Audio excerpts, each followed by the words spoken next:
Hi guys, I'm Adam Wilborn from WhatCulture. Hello, I'm Babu Frick. And don't forget you can download the news as a podcast if you want to listen when you're out and about by searching for WhatCulture Wrestling on either iTunes, Spotify, wherever you get your podcasts from. But coming up today, our WWE set to enter into a bidding war. Two of New Japan's biggest foreign stars may have been injured at Wrestle Kingdom. The real reason Chris Jericho's AEW World Title, well, a shot against it at least, was on the line at Wrestle Kingdom this weekend as well. Got an update on some wrestlers who might be thinking of jumping ship from WWE to AEW. And an ECW legend has signed with Impact. This is the news. But we are going to kick things off with some big bad banter on the big bad purple monster himself. I'm not talking about Grimace, I'm talking about Brock Lesnar, who is set to make his first appearance of the new year on what would be the first show he's eligible for, so I don't really know why I pointed that out. Anyway, he's going to be on Raw tonight, and it's expected, according to Cage Side Seats and their daily rumour roundup column,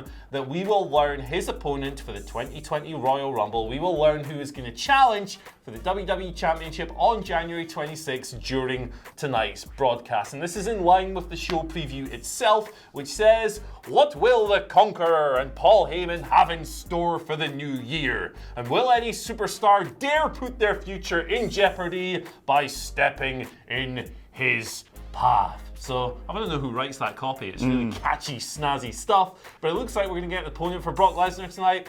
Recent years have seen kind of fill-in opponents. We saw Finn Balor kind of elevated last year. Awesome match.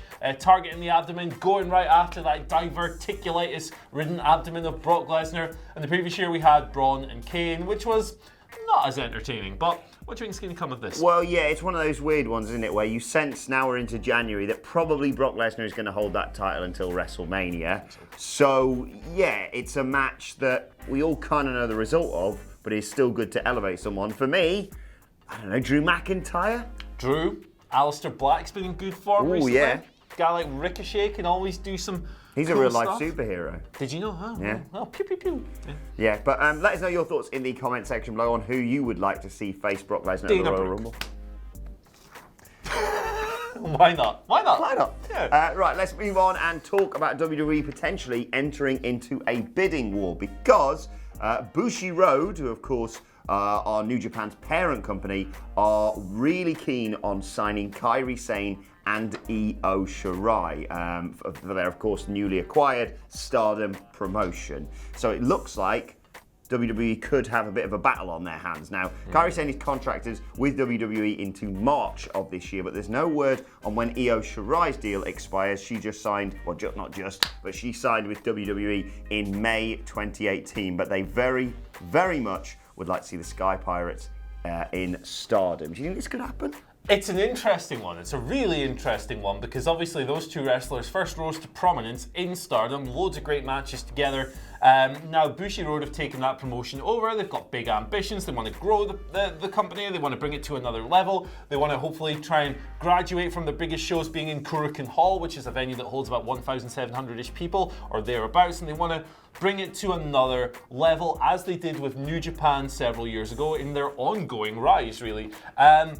At the end of the day, though, WWE has the most exposure, WWE has the most money, and those two things are very, very hard to counter in any bidding war. So it'll come down to a question, as it always does, probably, of creative versus money, art versus capitalism. Do you want to enjoy these handsome pay packages? Your creative direction may not be as satisfying as it would be if you were the top person in this company over here, but you'll be performing for tens of thousands of people, you'll be on weekly TV, millions of people can see your work, and at the end of the day, I mean, Kairi Sane's in a good spot at the moment, you know, she's tag team champion. Io Shirai has emerged as one of the best wrestlers in the world. I mean, she was before, but in NXT recently, she's just been phenomenal. Yeah, I sense if this had come about maybe a year ago, that you would have felt a lot more of an opportunity for those two leaving and going back to Stardom. But like you say, Kairi Sane, tag team champion alongside Asuka, and WWE seem to have really committed to that, obviously handing the victory at TLC over Becky Lynch and Charlotte Flair at the end of last year.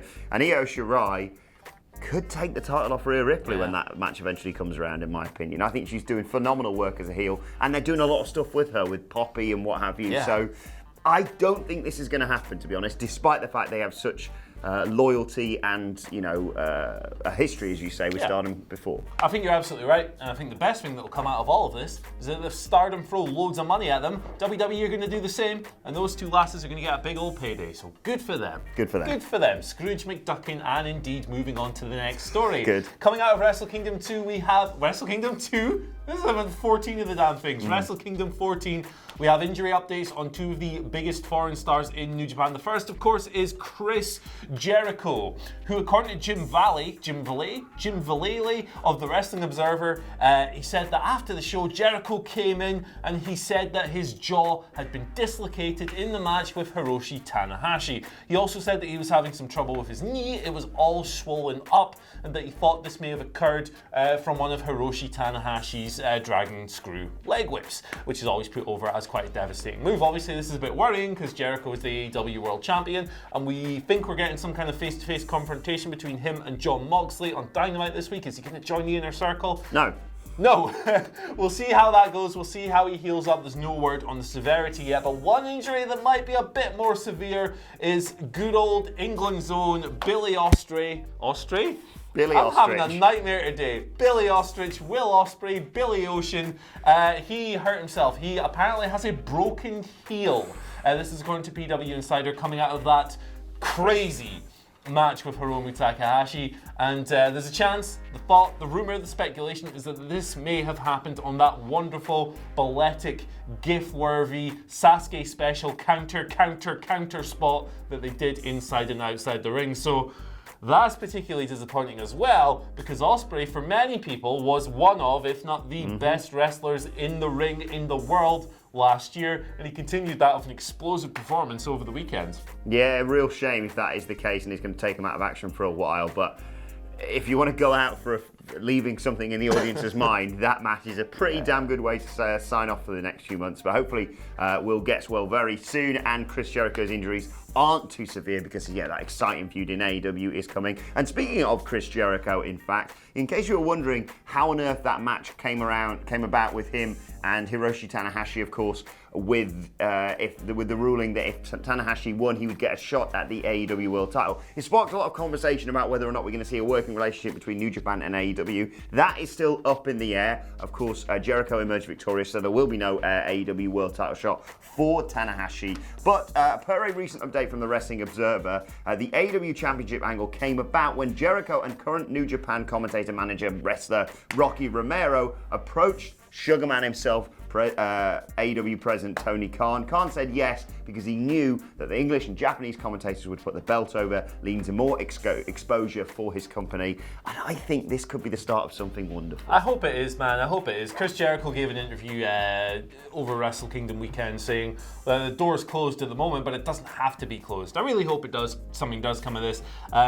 I like that Tony Khan said, yeah, absolutely. Why wouldn't I want my title on one of the biggest shows of the year? And Jericho flaunted the belt a fair bit on the show as well. Fingers crossed, I would love to see something happen. You would love to see something happen. Everyone, apart from New Japan diehards, would like to see something happen. Make it happen, guys. Speaking of things we'd like to see happen, I guess, as we're not going to go too deep into this one because Mr. Simon Miller is going to have a wonderful video on this very topic very soon, maybe even today, who knows. But there's some speculation regarding several WWE-related names who might choose to jump over to AEW. This comes from a conversation on a recent episode of Wrestling Observer Radio that pointed to Matt Hardy potentially making the jump over. His contract's up soon. His future's always being speculated, and he's been reverting to his broken Woken character on his Free the Delete series on YouTube. Something could happen there. There was actually a bit of a tease for Matt Hardy on last week's Dynamite. Evil Uno signed off on his promo with a wonderful, and they were talking about some exalted one who was going to come in for the Dark Order, so that's pretty big. There's also chat about Luke Harper. Makes sense. His no-compete expires in a couple of months. He's changed his social media names to Brody Lee. He's going to be doing things in wrestling very soon. AEW makes sense. And there's also talk of the Revival, whose deals expire in April and June. Dash in June, 2 months later. Jaw injury, 2017. Time added on. I'd like to see all four of those guys, really. I think it'd be pretty cool. Yeah, I mean, if they're clearly not really doing anything right now with Matt Hardy. He was doing to sort of job out recently. And if you need someone to really give the Dark Order a kick up the arse and be their power, as the Undertaker would say, I think Matt's ideal for it. Luke Harper is Brody Lee, as you mentioned there. Yeah, it would. I'd like to see him most of all in AEW, and the Revival stuff has been swirling for so long. I read differing reports over the weekend. Some people saying they're definitely going to sign a new deal. Two, they're going to be out the door in a few months' time. So who bloody knows? No idea. Pinch of everything when it comes to the Revival stories at the moment. I'm just going to set up a Twitter account with just different. I've spoken to one of them and they said they're definitely leaving. 2 minutes later, no, definitely staying with WWE. Who knows? ITK, Brad yeah, Shepherd. Indeed. Right, let's move on and talk about Rhino. The ECW legend appeared on the latest episode of Talk is Jericho and revealed he has signed a 2-year deal with Impact following his return this past July. Not only that, he's also allowed to work independent dates and raise the stock of unknown talent. He's quoted as saying, "I'm really excited about Impact. I've signed for 2 years there. We have a lot of great things happening with wrestling right now." Perfect decision for everyone, this. Yeah, good for Rhino, man. Good for Rhino. Making good money, presumably, for Impact Wrestling at this stage in All his the career. cheese and crackers he can eat. Absolutely. He feuded with Rob Van Dam last year. I believe he had a title shot on one of those collaborative pay-per-views they do with indie promotions against Sami Callihan. Good for him. Happy. Seems like a nice guy. Seems like a good pro. Still has something to offer. And like the way he's doing these indie dates to raise unknown talent stock. Love that. He's a good guy, man. Right? What a nice bloke. Also a man who's as wide as he is tall. Indeed. Right, let's move on to your Twitter questions at WhatCulture WWE, of course, if you want to get in touch with us. Sean Acklin starts us off today. He says, "You guys got any bold predictions or hopes for wrestling this year?" He says, "I personally hope Hirai Kawato returns to New Japan with a Hiromu Takahashi style push." Hashtag this is the news. Hashtag push. Bold predictions for wrestling in 2020. It's going to die. What? No, it's not. I think we're going to see the AEW New Japan relationship. I think we're going to see, before them, a big G1 Supercard style show in Madison Square Garden, potentially sometime in late summer. That's my bold prediction. I think it's going to sell out in 15 minutes as well. Good shout. Why not? Well, CM Punk said he will never wrestle for the WWE yet again, but as we all know, it's a work. CM Punk is definitely returning to WWE this year, and that's a Wilborn prediction. That is a prediction you can take to the bank. I've never been wrong. Put your house on it. In 2020. So far, 1 for 1. Said Sheamus was going to return on Friday. He returned on Friday. 6 days undefeated. Come on, baby. Here we go. Daddy's on a roll. Next question today comes from Silverblade, who says, Jericho beating Tanahashi this weekend. Would you consider this last year his greatest ever? Hashtag this is the news. Hashtag Le Champion. Oh, man. It's very hard to call it his greatest ever because he's been so great for so long and he's had so many reinventions. So, you know, while I think back to like the year he had that awesome feud with Shawn Michaels and everything else, I think to things like that, even the Kevin Owens, the late stage WWE stuff, that was one of the best angles, if not the best storyline of that year and so forth. So I'm reticent to call it his best ever, but this is certainly one of my favorite versions of Jericho ever. The Tanahashi match was absolutely fantastic once again. It'll be interesting to see how he progresses in 2020, but if it's not the best, I think it's in the conversation. I definitely think it's worth questioning. Is this Chris Jericho's best year ever? I think so.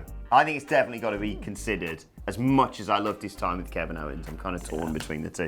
Final question today comes from Samuel James Bailey, who says, following Wrestle Kingdom's 2-day high quality show, do you think WWE have the storytelling or quality in depth to do something similar for WrestleMania? Given the show is 6 hours long, it could span 2 days and split the big matches. Hashtag this is the news. There's a big talking point heading out of last year's WrestleMania, of course. Yeah, it was. Last year's show was like 8 hours. Felt like we were in that stadium for about 16. Yes.